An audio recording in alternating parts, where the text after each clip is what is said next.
Welcome back to Soul Trading, the last episode in this series. This time we headed up to Reading to see Amanda, who's a woman on a mission to help people rediscover their storytelling capabilities. And we'll find out why.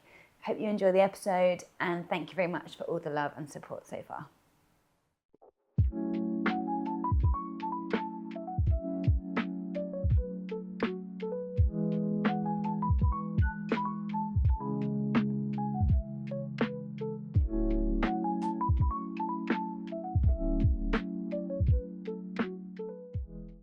I'm Amanda, and I'm the founder and creator of 5 Stories, a methodology that I created to help people connect with their stories and learn how to show up with them so they are more authentic in the world. I feel like everything that I do and everything that I stand for as a person is literally bleeding into the veins of my work at 5 Stories. It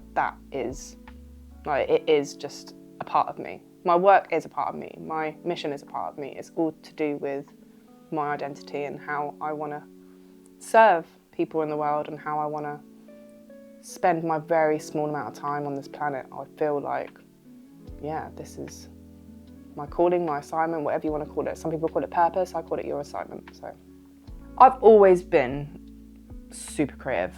Like, creativity, I think, is in my bone marrow. Like, I actually think it's in every human being's, like, it's in your DNA, you know. If you're a human being, you're a creative person. I really reveled in that. I just adored inventing, creating, whether it's writing lyrics. I went through a phase of wanting to be a singer. I wasn't right at singing, I was better at writing lyrics. I went through a phase of wanting to be a dancer. I was shit at dancing, I could not move, I still can't move. So I always knew that whatever I was going to do was going to be creative in some way, shape or form. So that, I guess, is how I've ended up to this point with storytelling, because I also went through a career of advertising and branding and entrepreneurship and coming up with ideas and inventing things and trying things and feeling things first before I even created them, and then being like, okay, well, maybe this will make other people feel things too. I think the big benefit for myself is it doesn't feel like work. For me, it just doesn't feel like work. To me, it feels more than that. It's bigger than that. It's bigger than me. It's bigger than all of us. Like, and I really feel it. I feel it. I think, for me, it's how it makes me feel when I show up and do the work. Like, I have the best job in the world. I honestly, hands down, hand on my heart, have the best job in the world. I get to listen to people's stories for a living, and literally hold a bucket, hold a container. They pour their stories in, and I pull out all the most essential emotional parts of it, and I put it together in this gorgeous, cohesive story and say, hey, there you go. This is you. This is who you are.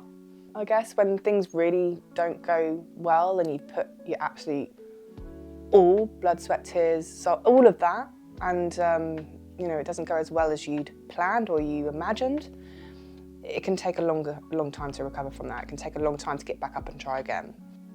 So in one of these home movies that my granddad created, there's whole, like, a good 15 minutes of me climbing a fence in my back garden when I used to live in Aylesbury. So when my mum and dad were together, and I was just climbing this fence and looking back at my granddad, just like, can I go up again? I think I must have been like 3, and I'm like climbing, like slowly, and I'm like, yeah, okay, keep going. He's like, go on, Boots. Yeah, go on, Boots. You got this, Boots. Literally, it was just his encouragement, the way he encouraged me to just keep climbing. I got all the way to the top and was absolutely ecstatic. He really, really encouraged me to try things, to face my fears, to go for it, to follow whatever I dreamt of. Just go for it, follow it, give it a go. If it doesn't work out, if you don't like it anymore, change it. If I'm completely honest with you, I think I'm less courageous now I'm older.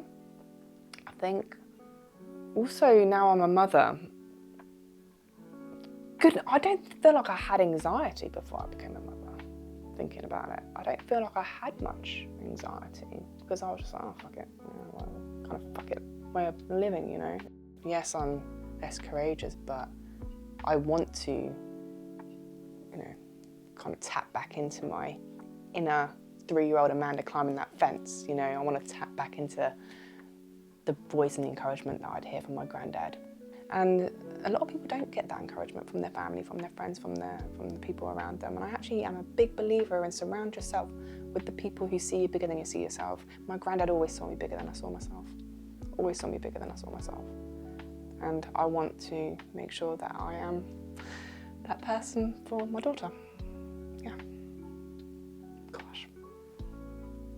Fucking hell. I thought for a long time that my legacy would be my business, one of my businesses. But is that my legacy? No, my daughter is. Do you know what my daughter does for me? She grounds me in the present moment. She really, because I think with the work, with this soul work, with the work that kind of gets me out of bed every day to keep showing up and doing it, that's like big. That's like big vision. It pulls me up. It pulls me up to the sky because it excites me. And it's like, oh, it just electrifies my heart. Whereas Lyra, she just grounds me. She reminds me that, what really matters are the gorgeous things around me, like my plants, like the toys, playing with her, like just being in the present moment and discovering life through her eyes and reconnecting with the things that are all around us that we don't see because we're so stuck in our world. I'm a forever learner. I'm a sponge. I'm always going to be a sponge. Yeah, always be learning. Always be a student of life, which is, I'm definitely a full-time subscriber to that. Listening is actually the most important skill, I believe, especially for this work that I'm doing. You can't do this work that I'm doing, this story coaching, this deeply personal story coaching. The deeply personal is the really important bit because we do go deep, we do get up close and personal with the emotions because those are the essential parts of a story that make it the most compelling and make that story resonate more with people, and that's what people need in the world. We have too much technology and surface level bullshit. How would I describe my day to this point?